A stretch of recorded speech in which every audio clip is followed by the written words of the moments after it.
Hello and welcome. My name's Sissy and I'm Timothy's widow. I thought today we would take a brief look at what it is like to become a widow. So if you're new to my channel, the answer is yes, I lost my husband unexpectedly. No, I am not an expert on grief. While I live within grief, the information I share here is not intended to replace professional help if you need it. It is merely from my research and study, and of course my own experience. I share it with you so that you can learn and consider if you might need outside assistance, in addition to covering topics that might be beneficial for you. As always, please seek assistance from your doctor if you feel that you need to during your grief journey. And also, don't be afraid to reach out to the National Suicide Prevention Hotline. The number is 1-800-273-8255. Please reach out to them if you are having thoughts or feelings of self-harm or suicide. And last, no, I still can't show my face. Not only did I lose a lot of hair from stress reactions after losing hubby, I've also lost a lot of self-confidence. Maybe someday I will, but not today, not yet. So go ahead, get a cup of coffee, get comfortable, and we're going to take a brief look at what it is like to become a widow. So what's it like in the beginning to become a widow? I like to say it's when the nightmare begins. Shortly after losing your spouse, a variety of emotions will quickly set in. And for most, the common ones are shock, trauma, and denial. Now, we've all lost our loved one in different ways. So for some grieving spouses, the shock and the trauma part might be much more intense than for others. But make no mistake about it. When you lose your spouse, we're all grieving. We're grieving our loss. Almost immediately, you begin to experience physical changes. I've listed a few common ones here. There may be others. But some of the physical changes can be disrupted sleep patterns. That is, you may not be able to sleep for quite some time after your loss. Again, I think some of it depends on the level of shock and trauma, the time of day that it happened, what you have to do immediately following your loss. There are a lot of things that can disrupt our sleep patterns, and they can stay that way for quite some time. Also, many grieving spouses will experience appetite changes. This can be not wanting to eat, not thinking about eating, not even realizing that you haven't had anything to eat for a while. Others may turn to doing what we would call, I guess, emotional eating. That's basically, you're not even aware of what you're doing. You're just picking food out of the cupboard or the refrigerator and nibbling on it. You may not even be aware that you're eating at all. Many grieving spouses will talk about having diminished cognitive functions, and this basically means that they're aware of the fact that they are not thinking straight, that they don't know exactly what they're doing. They may not remember what they're doing. Some people call it widow's brain fog. It is a very real thing. And I think, of course, the more your sleep patterns and appetite have been affected, I think the greater those have been, the greater the changes with what you're trying to think about and react on can be affected. Many grieving spouses will also talk about energy fluctuations. For many, in the beginning, they may have an excessive amount of energy. somewhere in your mind, you know, you have a lot of things that you need to accomplish, and so you just start doing them, and basically you kind of don't stop until you just drop from exhaustion. Other grieving spouses will talk about not having any energy at all. That is, a lot of them, I think, talk about it after the funeral services, and all of that has been put behind. Then all of a sudden, they'll say that they know they have things to do, and they just don't have the energy to do it physically. They know, they're aware that things need to be done, but they just can't bring their bodies to move. A lot of grieving spouses will talk about sitting on the couch or laying in bed and just not being able to get up and go. A lot of grieving spouses will also talk about weakened immune systems. And of course, no matter how you lost your spouse, it is a very large physical and emotional blow to your body. So a lot of grieving spouses will say that they'll go through a period of time where they're catching every bug that goes around. If they have young children, anything that's going around in the school, they seem to catch from the children. If they're around anybody that's sick, they end up with it. And again, your body is just slammed so hard, like being slammed by a truck, that your body just doesn't have the ability to cope with normal things. They may experience catching colds more often, or their allergies become more severe. Any previous medical issues, even if they were controlled by medicine very well, may suddenly rapidly change. And again, that's just because so many things have happened that your body just totally gets out of whack, and it's not a pleasant thing to go through, not at all. In addition to all of the physical changes, there are emotional changes. The grief journey is very complex and very challenging. A lot of grieving spouses, as we've said, will experience the diminished cognitive functions. A lot of grieving spouses will say that they feel like they're walking around in a brain fog, kind of like they're not in their body. They're kind of aware of what's going on or what's being said, but not really. It's a weird thing to explain. I'm not even sure that I can explain it very properly, but it's like you've taken some pretty excessive medication for allergies, and it's the worst brain out of body action that you could have, and I'm not even sure that comes close to what it's really like to experience, but that's the closest that I can kind of explain it. A lot of grieving spouses will go through rapid emotional fluctuations. So there are a lot of emotions that cover grief. There's sadness, there's depression, there's anger, there's frustration, lack of patience. And these, like, I know we're all familiar with how we normally operate emotion. You know, some of us are more calm and even-tempered than others.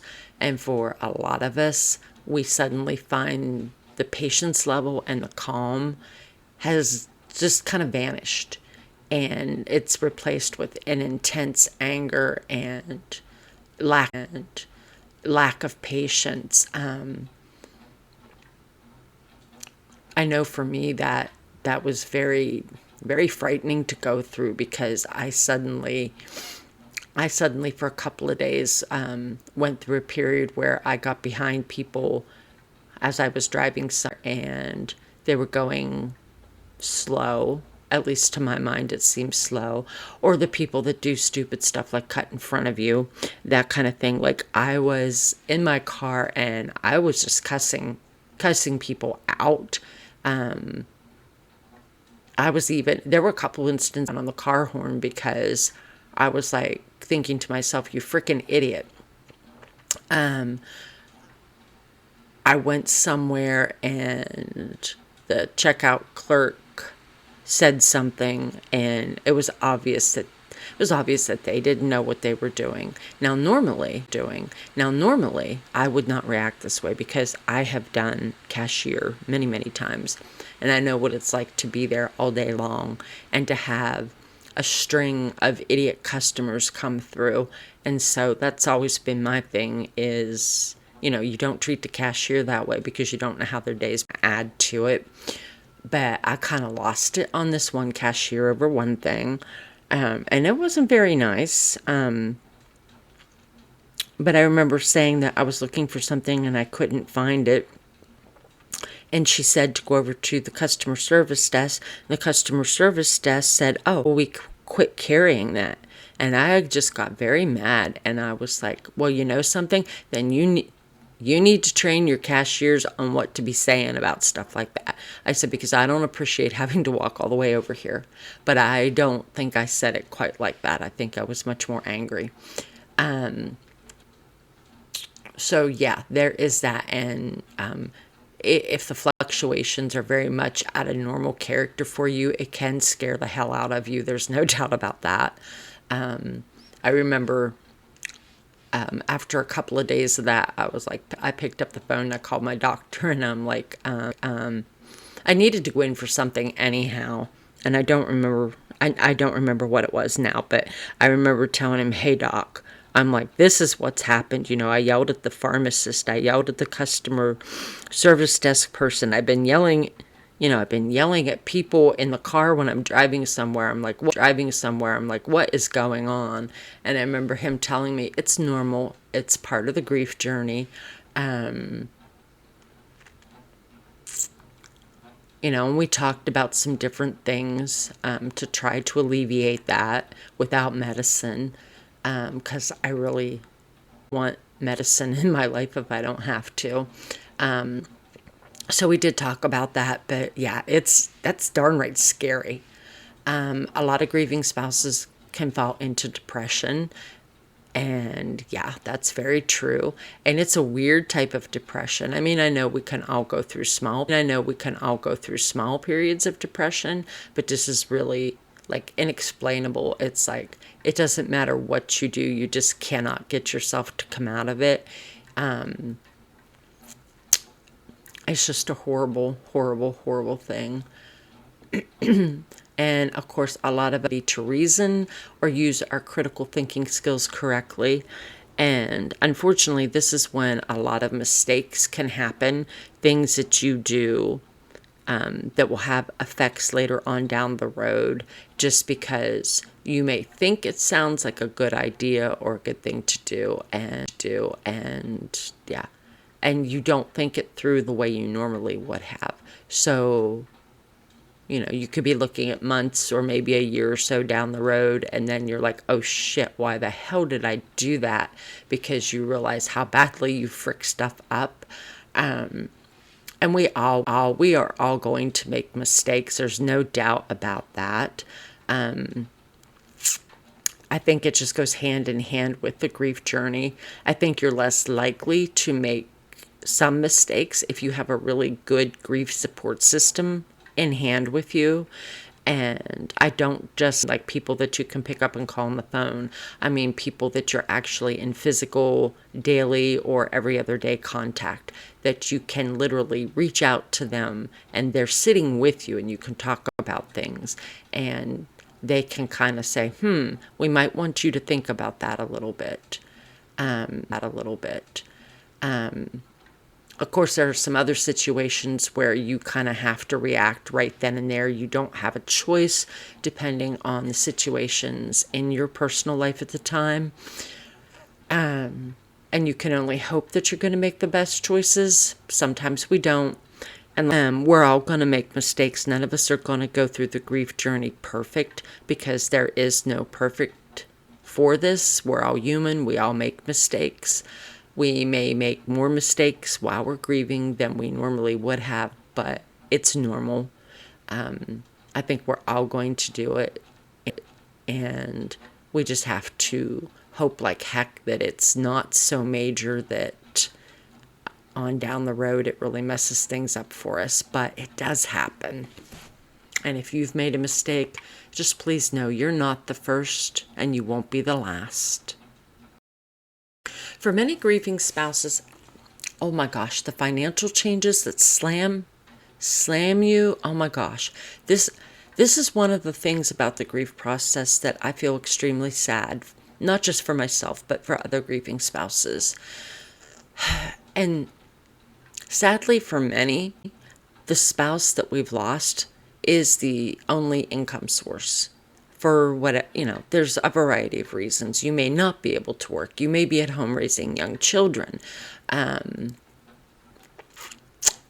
There's just so many reasons why you may have decided to stop working, and you were in anticipation of your loved one's retirement, and you had plans, and so they may have been the only one working. So that basically sucks. Many grieving spouses will deal with accounts or assets, and these are things that may have been in their name only or were in both of your names. But every state, every type of situation, there are all these different rules that apply. I couldn't even offer advice on that because, I think almost every state is completely different on how they do things, what they require, what they need to have, if there's a will, if there's not a will. It's a legal nightmare. A lot of spouses could be left with very excessive medical bills. Now, there are, I believe, some states where if the medical bill was in your spouse's name only, you're not responsible for it. But again, I cannot offer advice on that because I know every state, every country, they're all different in what's required, what's expected. So yeah, the best thing that I can do is just to tell you that you have to do your research. So there again, you are forced to make those critical thinking skills when your body, physically, emotionally, you're not functioning very well to begin with. So again, if you have somebody that can be with you during these particular situations, and I hope you do. I hope you do have somebody to sit with you because all of this stuff can be a complete nightmare. For many grieving spouses, there's the immediate need of money just to get through. And so that could be while you're waiting for frozen accounts or assets to be gone through. You may be waiting on a life insurance check. And again, that's a nightmare to know that, okay, you're going through your house, you've just lost your loved one, and you're going through your house and you're looking at items that have any kind of dollar value because you need the money and you need it at that moment. A lot of grieving spouses will have homes. They'll lose their homes, they'll lose their vehicles, they'll lose things like motorcycles or boats or RVs simply because of the way the finances were. And again, don't feel bad. Don't feel bad if this is happening to you because it happens to so many grieving spouses.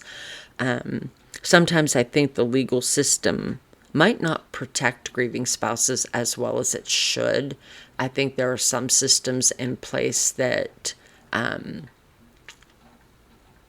I think there are some systems in place that need to be revised a little bit so that there can be some benefit for the grieving spouse, so that there can be some kind of temporary relief for them until things get taken care of. and then they can be picked back up and proceeded with. Yeah, it just seems like, okay, you might be thinking, my God, I'm in a hurry to get some income in, or they're going to kick me out of the house, or whatever. And I just don't think the system's in place well enough to provide a temporary period of relief for grieving spouses. So yeah, that's something that I would definitely complain about, but it really does happen. So, in addition to the physical and the emotional and the financial changes, there are going to be things that I would call additional changes. Um, so, basically, you're looking at how to parent as a single parent now.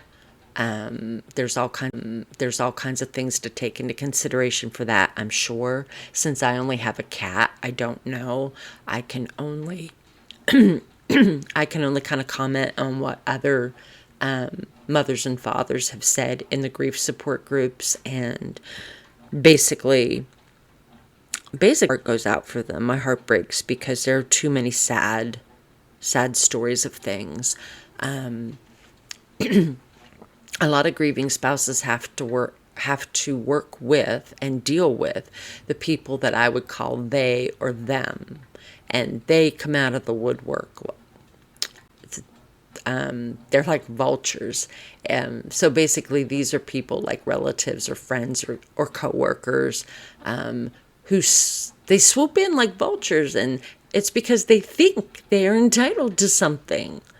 They might come out and say, "Oh, well, your husband or wife said that I could have his hat collection or her bell collection, or the gun collection, the motorcycle, the boat, whatever they think they can get their greedy little paws on." And, you're sitting there, you've got a will, you've got a list of items, you know, maybe you and your spouse were very fortunate enough to have everything pretty well documented. And this person's name is in no way on that list associated with the items that they're asking for. So you have to deal with the fact that you need to tell them no. You have to tell them, I'm not ready to part with stuff yet, because you may be in a situation where you're deciding what to do with items. And some of these people are absolutely horrible. There have been stories of people who have broken into the grieving spouse's home and just helped themselves to whatever they thought they were entitled to. There are some who basically will show up on the doorstep or call like constantly, to the point where it drives you insane. There have been people who have had to go get restraining orders against certain people because they kept showing up and wouldn't come off the porch or wouldn't leave the front door. So, yeah, the loss of someone truly does bring out the worst in people. Another change that grieving spouses may have to look at is being forced to move. This could be for a number of reasons. Could be financial.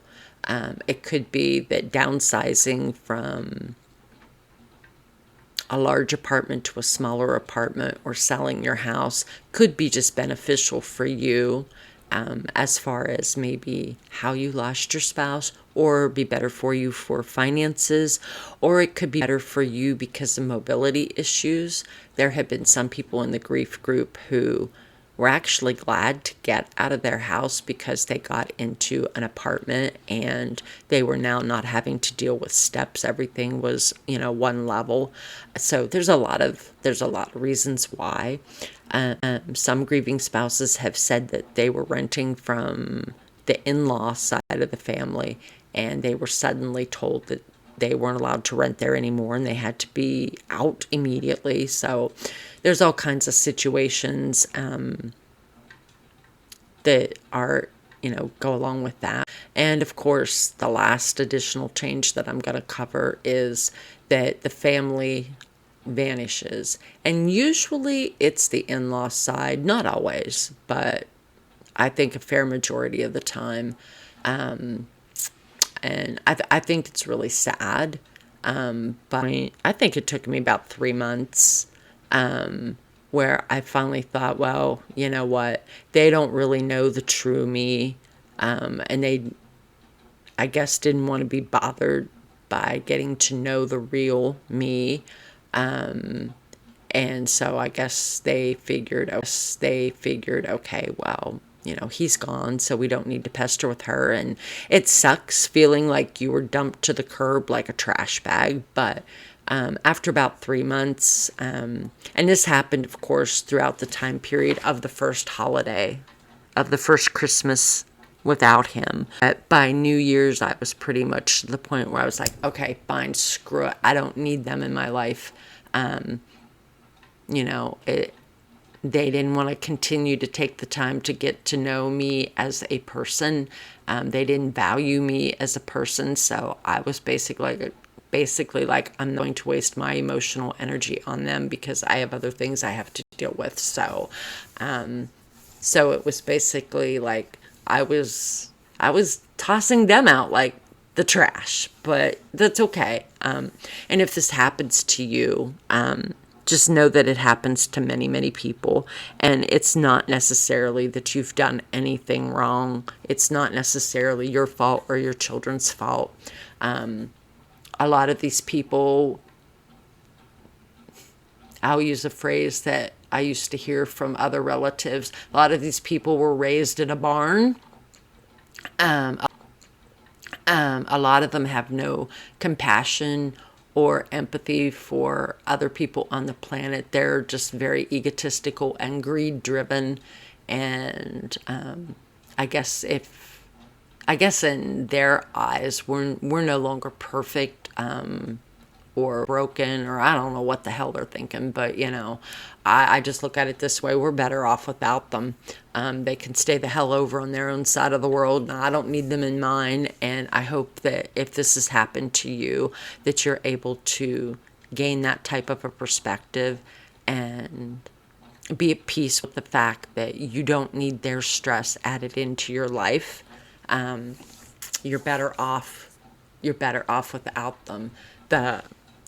The only part that makes me really sad is for those who have the children involved, and we're talking younger children who don't understand why their grandma or grandpa isn't coming around anymore or doesn't call, or that kind of thing. But I look at it this way: it's their loss, and maybe someday they'll be wise enough to regret what they've done, and maybe someday they'll actually grow up enough to extend apologies, and then it's up to you to take it from there. So yeah, there is that, and boy, that is one hell of a rough beast to deal with. So I just created a little a little chart here. And you can see that the arrows keep circling around and around and around. And with the grief journey, you're going to circle around and around and around on all the different items for a while. We're all different. It takes a little bit longer for some, for others, not so long.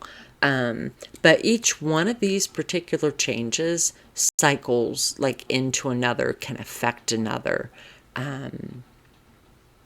Your physical changes can cycle into your emotional changes.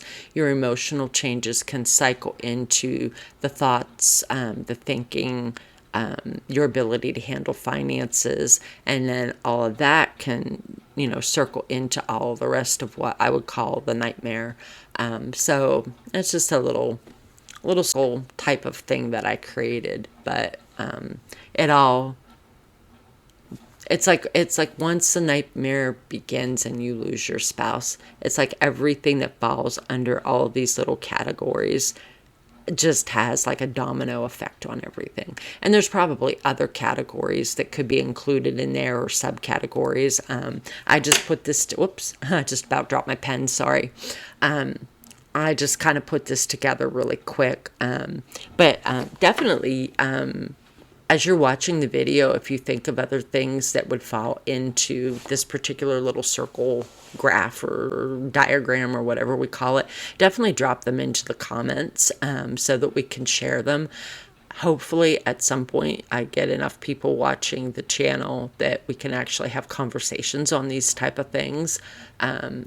It's good to talk to other grieving spouses and find out what they're going through, how they handled particular situations, share what worked and what didn't, because as grieving individuals, we need to give each other all the compassion and kindness and love and support that we can, because unfortunately, as we've just discussed, there are a lot of people that will back out of our lives and not offer us anything as far as support or friendship or kindness. So we really do need to stand together as a community. So one topic that does get discussed a lot between grieving spouses and grief support groups is, does losing your spouse really bring out the worst in people? And sadly, we have to say yes, it does. Of course, we've talked about the vanishing people. That is the family, the friends, the neighbors, the coworkers, acquaintances that you had as a couple, whether it's through some type of a volunteer organization or, whatever, however you're connected to them, they vanish. It's a sad reality. But I think one of the best things that we can do as a grieving spouse is to sit back and tell ourselves that we need to be strong for ourselves. We need to do what's best for us in the time that we're in for the grief journey. And we have to just the fact that, okay, they're gone. I need to be stronger than that. I need to think about just me. If you have children, then you need to think about yourself and the children. And you just have to accept the fact that, okay, it's their loss, and just try to be at peace with that. I know it's not easy. It's definitely not easy, but you have to remember that you need to do what's best for you. There were a lot of people that, and I've heard this from others, that you will have people that you interact with that believe that within a few days after the loss of your spouse, that you could basically go back to being yourself. I wish that was true, but that just does not happen. I don't know what for stupid dream world they're living in, but hey, come visit my nightmares, what I'd like to tell a lot of them. They don't understand why. And for many, it's simply because they've never lost a spouse. They just don't comprehend. They don't comprehend. So yeah, there's those. In my case, I didn't see a lot of people coming with casseroles to the door, bringing me food, checking on me or the cat to see if we were okay. I had my mother, bless my mother. She was having her own health issues, and my sister still managed to bring her down for a couple of days. And then a couple days after hubby's service, and she had to go back home. But she's been a constant. She's well over 1,000 miles away from me, but she has been a constant factor in my life. And I mean, and you think about it, no mother should ever have to worry about one of her children because they lost a spouse. Not like this. But yeah, if it weren't for my mother, I don't know. She's been my constant. But yeah, as for other people, it's very sad. And I've heard that from other grieving spouses as well, that nobody came to them. Nobody from work, nobody from church, nobody from any organizations that they belong to. Definitely not anybody from the in-laws. So they basically had to fend for themselves, I guess the best way to put it. And it was really sad. I mean, humanity and society as a whole, if you've had people who did these things for you and were there for you, then consider yourself very lucky and very fortunate, because there's too many grieving spouses out there that, yeah, the interaction is just not there. And I'm sorry, humanity sucks, and I'm just going to say it like that because it does. I know not all humanity sucks, but man, a good portion of it does. For me, I was kind of lucky in that I began to have slightly more interaction with some of my neighbors. So that was a good thing. And that makes my mother feel a little bit better, being that, she's, like I said, over 1,000 miles away. And of course, yes, we have discussed already the buy-in, and I'm serious. Many of them do not give up unless you take police action against them, which is very sad. So I remember one instance that was talked about when I was younger back home, and there was a neighbor a couple miles from my parents' house, just down the road, and mom and dad knew. I don't know if it was a grandson.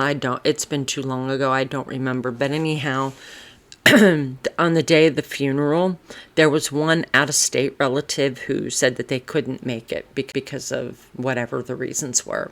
So they go to the funeral, and afterwards they had a lunch, I think, in the church fellowship hall, and they come home and they found that the house had been emptied out of a heck of a lot of stuff. Come to find out that said vehicle that would have had out-of-state license plates was spotted with a U-Haul or some type of moving van. So I don't know whether they had the key to the house or if they broke the lock. It's been too long ago. I don't remember. But yeah, they basically went in and helped themselves to anything that wasn't nailed to the walls or to the floor. So my best advice is to anybody who is a new grieving spouse, if you have not changed your locks and you have anything of value, either get your locks changed immediately or take that stuff of value to some kind of a storage unit and get it put in there so that if somebody does come in your house when you're not there, because unfortunately they are out there, and it's very sad to think that people will do stuff like that, but they do. I've since heard of other stories like that. So that wasn't just what would you call it, a one-time incident? Oh no. I have heard many of those type of things. I have heard where people actually have come into the house while the grieving spouse was there, and everybody left the house later on, later on the day or later that night or the next day, they found items missing from the bedroom. And we're talking very personal items that nobody should have ever taken. They had no right to do that. So yeah, for those type of vultures, I can only hope that karma swoops in and kicks them in the ass and kicks them hard. But yeah. So yeah, if we look at it, does the loss of your spouse really bring out the worst in people? I'm going to say yeah. It may not bring out the worst in everyone, but it sure as heck does reveal true colors for a lot of people. So the next topic that gets discussed a lot is, do people really say the dumbest things to grieving spouses? And I can answer, hell yes. Yes, they do. One of the most common ones that we hear is, he or she is in a better place now. Now, seriously, think about that. What you've just said to the grieving spouse makes them begin to wonder and question if everybody else around them saw the marriage, the home life, the relationship, if everybody saw it as being really just horrible, just absolutely horrible. And so they're insinuating that, okay, now that they're gone, they're away from you, they're away from the marriage and the home life and the relationship. That's not a very wise thing to say to people when they're grieving the loss of their spouse. I mean, yeah, we're all human. There is no such thing as a perfect marriage. And if anybody's marriage, you have my permission to just laugh in their face, because there is no such thing. I mean, everybody fights on different levels. It may not be yelling at each other, it may not be cursing at each other, but there are going to be things that you argue about. Maybe you're a couple that can does it in a very restrained and dignified way versus some of us who just yelled back and forth at one another. But, you're still arguing in a sense, okay? Because there is no such thing as a perfect marriage. We are all human. We all freaking make mistakes. So if you feel that you need to tell somebody that he or she is in a better place now, my advice would be to zip your lips, shut up, and not say anything at all.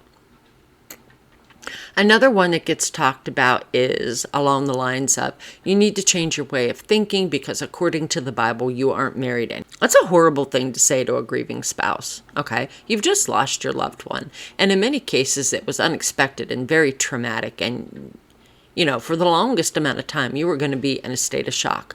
And then to have somebody come up and tell you that, well, according to the Bible, you aren't married anymore. Or why are you still wearing your wedding rings, And meanwhile, you've just buried your spouse like 2 weeks before. So I will say that I don't care what your faith and your belief and your religion is, okay? I don't care what a Bible or any other book says. You do not ever tell somebody that when they're grieving the loss of their loved one. And my personal opinion is that, okay, I'm married. I've lost my spouse, okay? I don't consider moved into what we would call the single and available, ready for another relationship stage. I don't see that happening anytime soon. So you know what? I still wear my wedding rings. I don't care what your book or your Bible says, in my mind, I'm still married to him because we didn't get divorced. We weren't separated. We didn't want that in our relationship. Our goal was trying to make our relationship better. So, yeah, that's not a very wise thing to say to people. There are a lot of stupid phrases that Christians toss around, and I'm sorry. I'm just really some instances for me personally where I'm just like, okay, take your Bible and yourself and turn around and walk away, because what you're saying is not helping me in my grief journey right now. And I think there are a lot of grieving spouses that feel the same way. I mean, it's wonderful if you have faith and you've turned to your Bible and you're finding comfort for it because, you do your grief journey.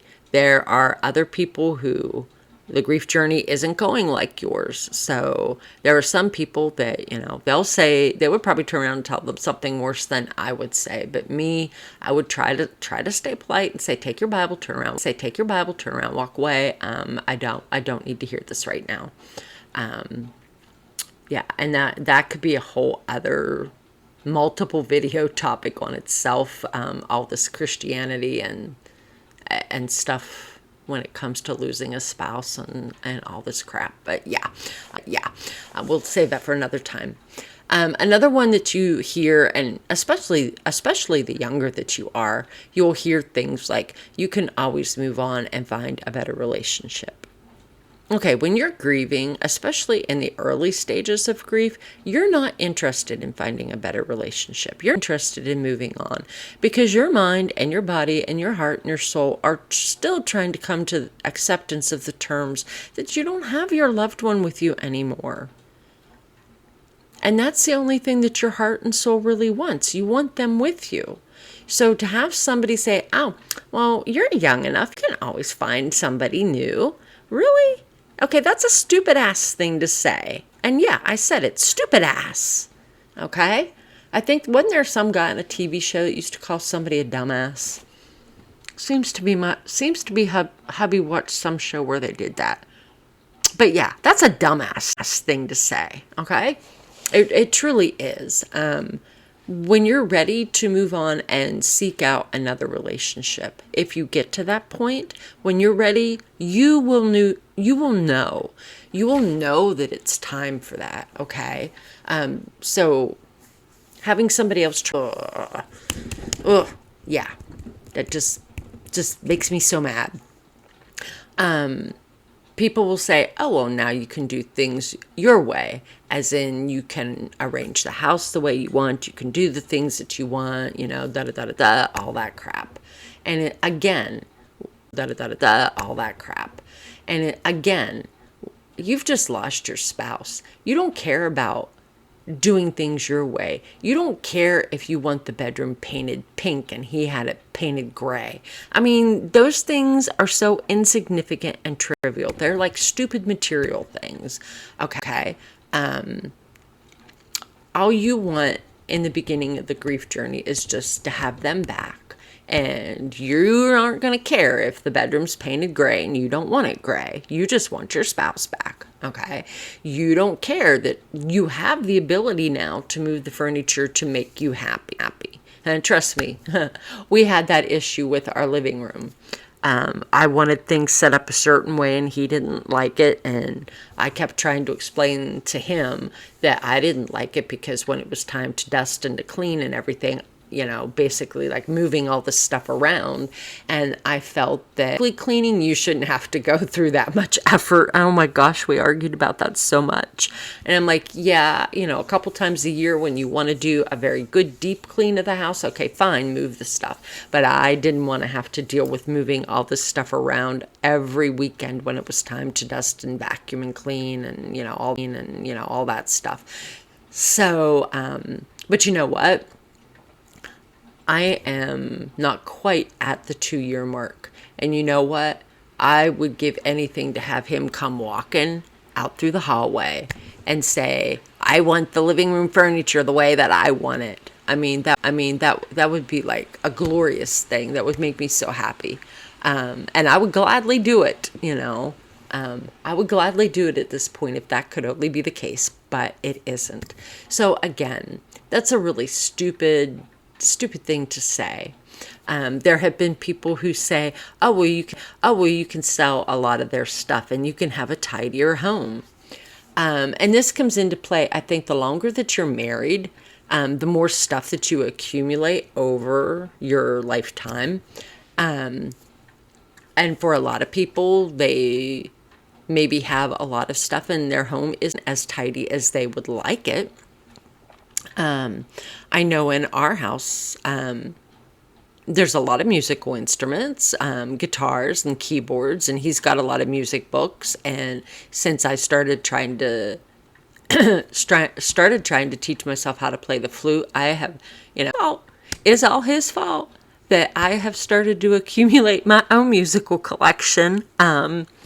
In addition to my books and computer stuff and, all the other stuff that I brought into the relationship. But, would I be interested in having a tidier home if I could exchange a tidier house for having him back? Yeah. I wouldn't care how freaking sloppy, messy this place was. If I could have him back right now, oh, heck yeah. I'd go for it.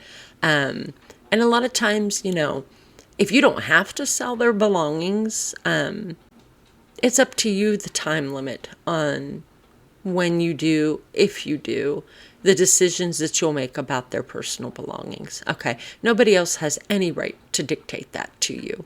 That is personally up to you because there's a lot of emotions and memories attached to their personal stuff.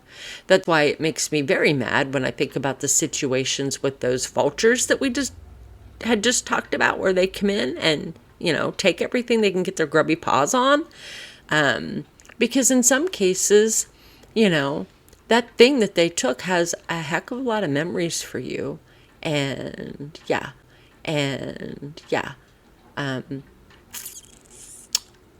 Enough said on the vultures for the moment. I actually had somebody tell me that, oh, you'll spend less on groceries. I'm like, what? What the hell? Did you think my husband bought $300 worth of groceries and come home and ate them all himself? No. It's true. I guess if you want to look at your finances and budget, it is true that you're going to be spending less on groceries. But again, I wouldn't care, man. I would be thrilled to be adding stuff like extra broccoli and cheeses that I really didn't care for and sauces that I really didn't care for. I would be thrilled to have to add that back into the budget. But it's not going to happen. So again, that's just another stupid one. Another one that gets talked about is that people will say, I know what you're going through. I divorced my wife or my husband, or I broke up with my live-in partner. Okay, this one really POs me to the point of it makes me very, very angry. Okay, here's the thing. I don't care how bad your relationship was, and I don't care why you divorced that person or why you split from them. Okay. Yes, I understand some relationships are just that bad that you need to run. I totally get that. Okay. I totally understand those situations. But for the majority of people divorced or split, okay, think about it this way. You have the ability to pick up a phone and text them or call them. You might not want to, but you have that ability. Okay, you could hear their voice. Even if you don't talk to them, you can hear their voice on the answering machine. Okay, or they could reply back with a text message asking you what the hell you want, But think about it that's real time, real life communication. Okay, we don't get that.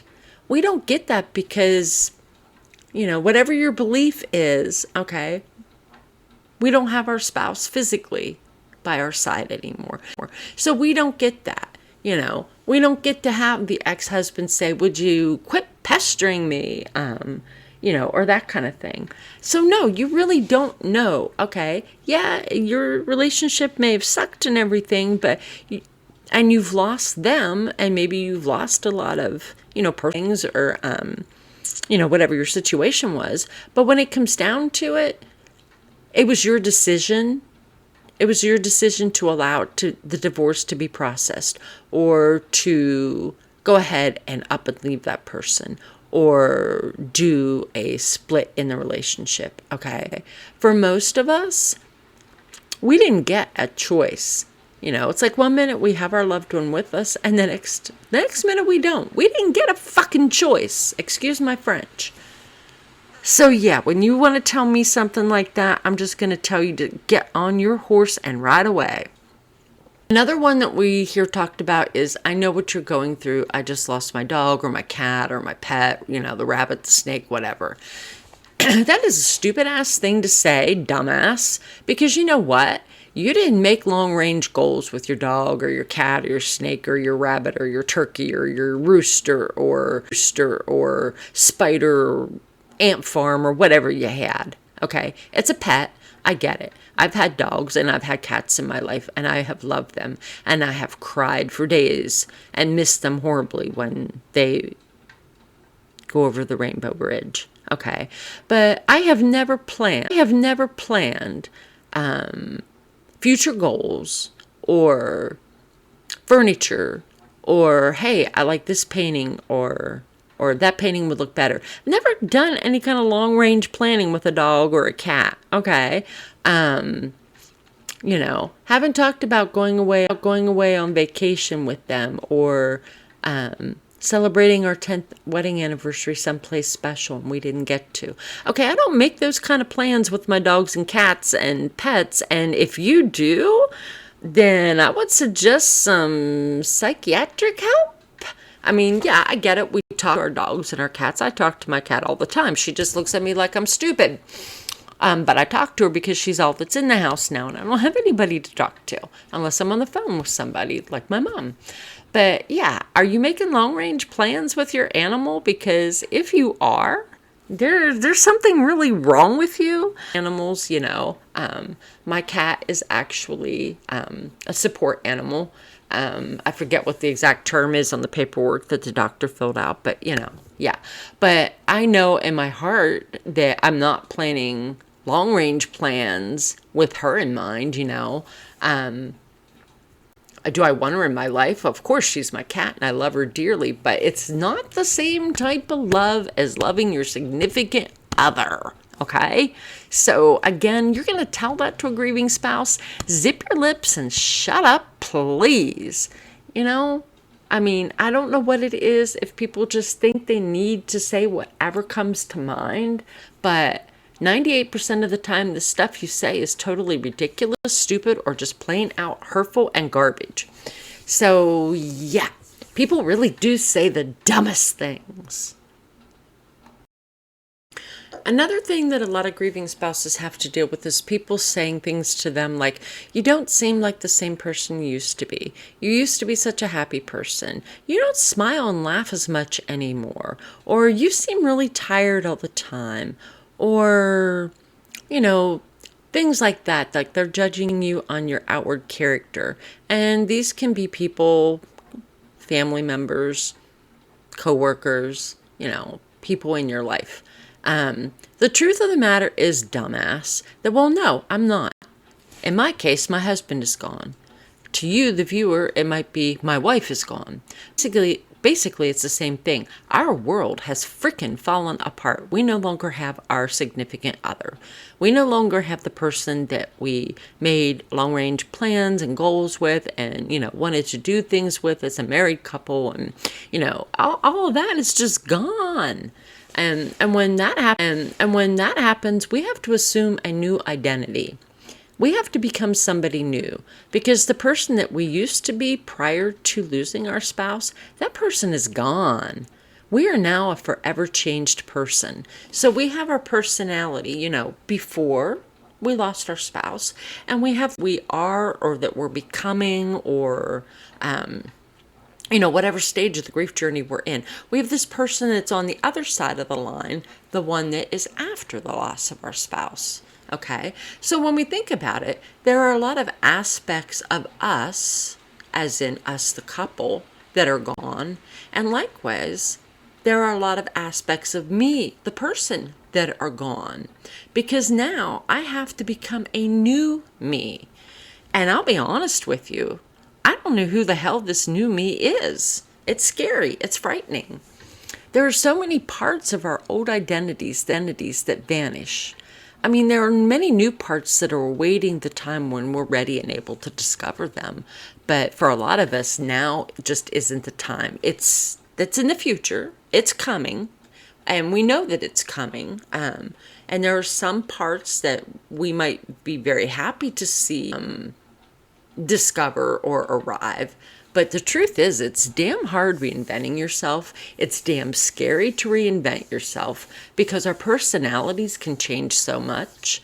I know I mentioned earlier about having less patience at one point where, I was basically like, everybody is a dumbass. I guess that's going to be my phrase today, dumbass. We lose patience in people. We lose patience in ourselves. We get aggravated with ourselves because we know that we're not the same person. We are aware that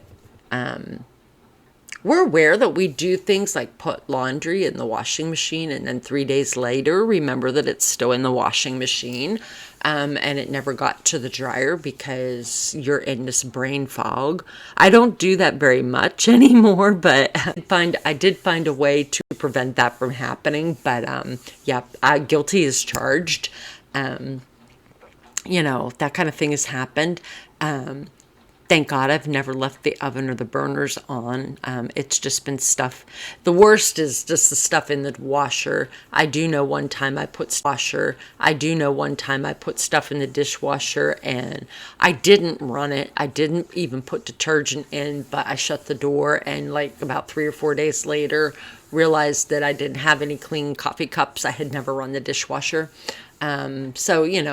Fortunately nothing grieving spouses that have shut the car doors with keys inside and the car is locked and they maybe don't know where the other set of keys are in that particular moment.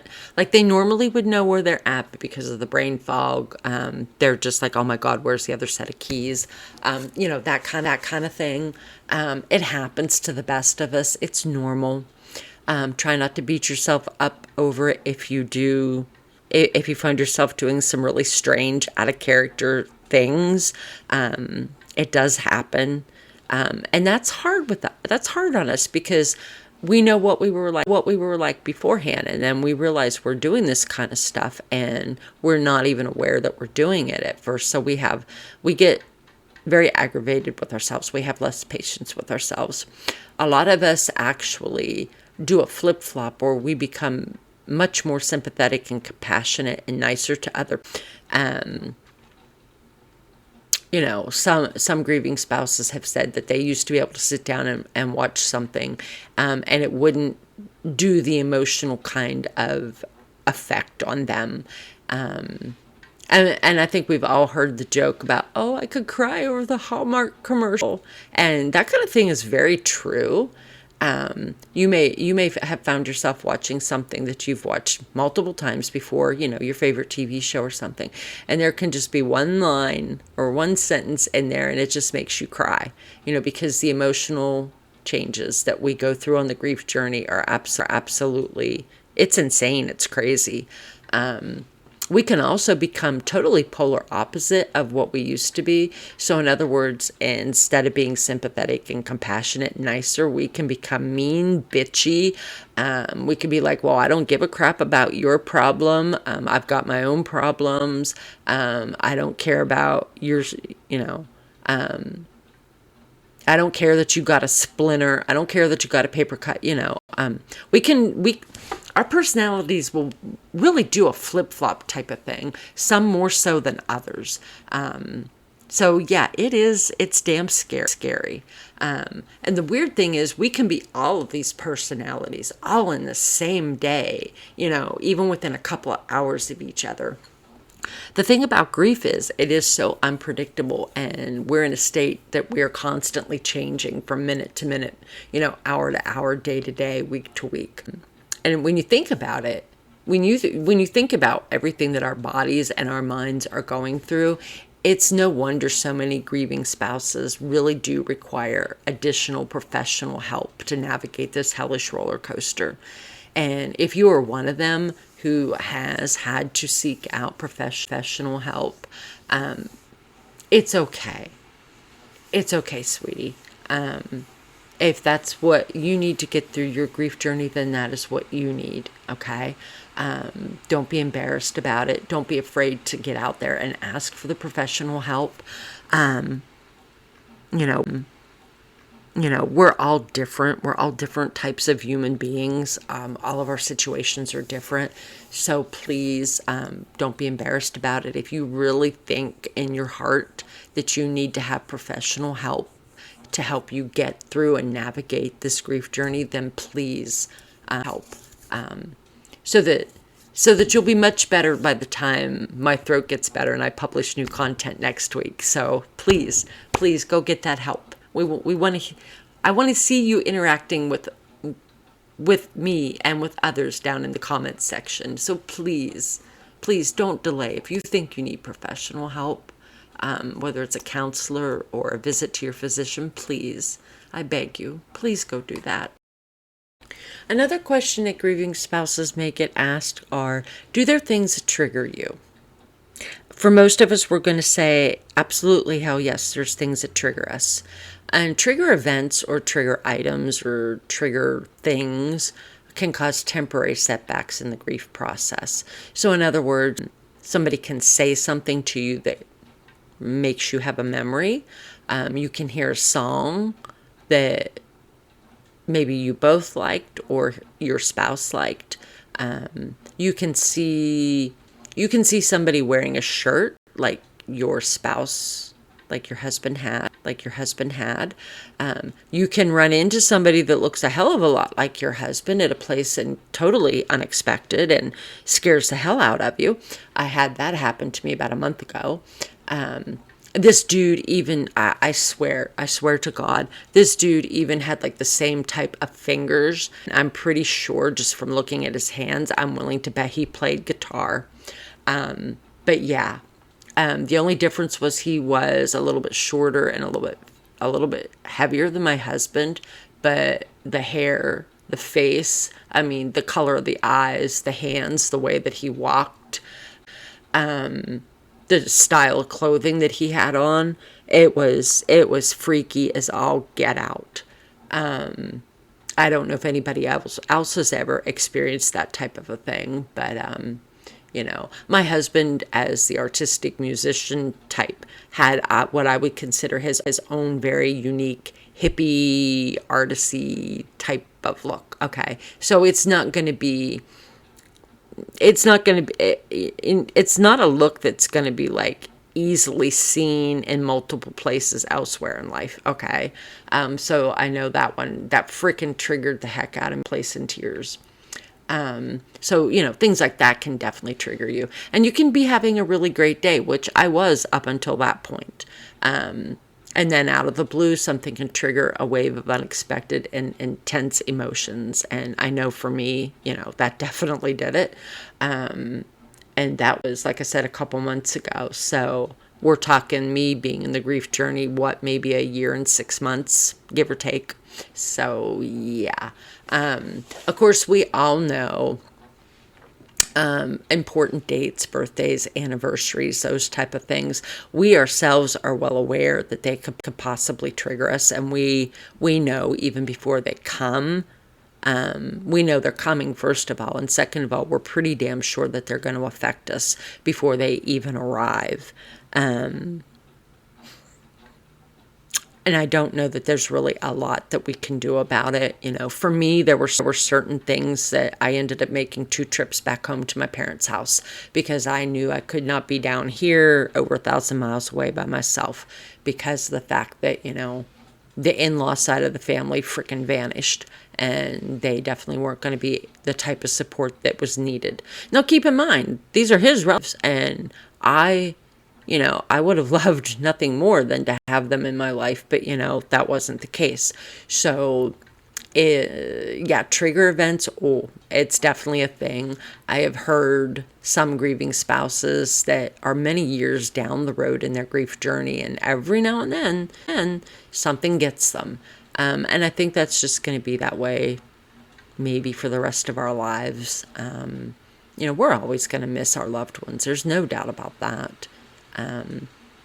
Obviously, we married them or we committed to a long-term relationship by living together, whatever your situation was. But we committed to that. We committed to that, and we committed to them, and we committed to us. So, hell yeah, that's going to be, there's always going to be trigger events.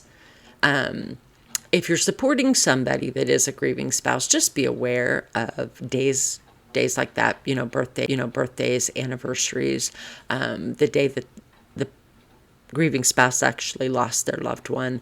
Be aware that holidays can be extremely challenging, first Christmases, first New Year's, the first birthday, first wedding anniversary, those type of things. They are rough as hell. Fortunately, I spoke to my doctor ahead of time for all of these things, and he helped me develop a game plan that made it as easy as possible. And it's not easy by any means, but thanks to him, I had a plan in place, and, those days went as well as they were going to. If you're supporting a grieving spouse, be aware of milestone events. And by milestone events, I mean things like graduations, weddings,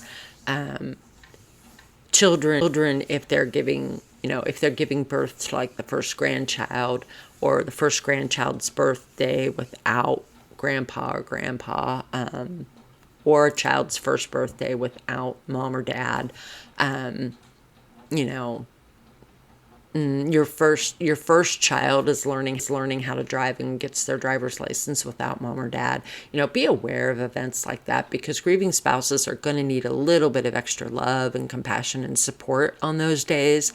They're going to be happy for their children for those events, but if you go out of your way to give the family a little bit of extra love and support, I think that would be a very beautiful thing to do.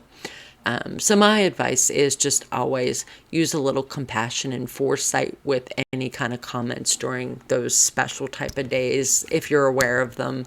If you're not aware of them, and, heaven forbid you say something or do something that causes a reaction, don't run away from the grieving spouse. Sit with them and, tell them honestly you did not know, you did not realize. Ask them if there's anything that you can do for them. Because at least if they have somebody with them, when an event like this happens, I think that's better than having to deal with it by yourself. I come home from where I saw that dude that looked an awful lot like my husband, and I had nobody here with me, and I just cried. I couldn't even pick up the phone and call my mother. I could, So yeah, if you accidentally cause a trigger or feel that you have caused a trigger, then please sit with that grieving spouse for a little bit. Give them that extra hug, that extra love that they need. Again, I don't think all of humanity is as bad as what I sometimes say that they are, but I think anything that you can do as a human being for another human being is a beautiful thing. So just kind of keep that in mind. Okay, so we're going to wrap up this video for today because my throat definitely feels like it's giving out on me. So this is a little bit of insight to what it's like to become a widow, some of the thought processes that go through our heads, some of the things that we see or hear, and what kind of reactions we might have to them. The most important thing that we need to remember is that there is no right or wrong way to grieve. We go through the grief journey the way that we do, and it may not be similar to anybody else's, but for us, that's how we're doing it. If you're supporting a grieving spouse, always allow them to navigate their way through the grief journey in their own way, without giving any judgment or forcing any kind of a healing time period, or trying to force your own beliefs or opinions on them. Okay? Grieving spouses are already dealing enough with everything else, all of the changes that are in their life, all of the changes that are coming from within them. And we definitely don't need, and we definitely do not deserve to have judgment forced upon us. None of us deserves to have somebody saying, well, it's been 3 months now, you should be better. None of us deserves to have you saying, well, you need to become a Christian, or you need to go to church more.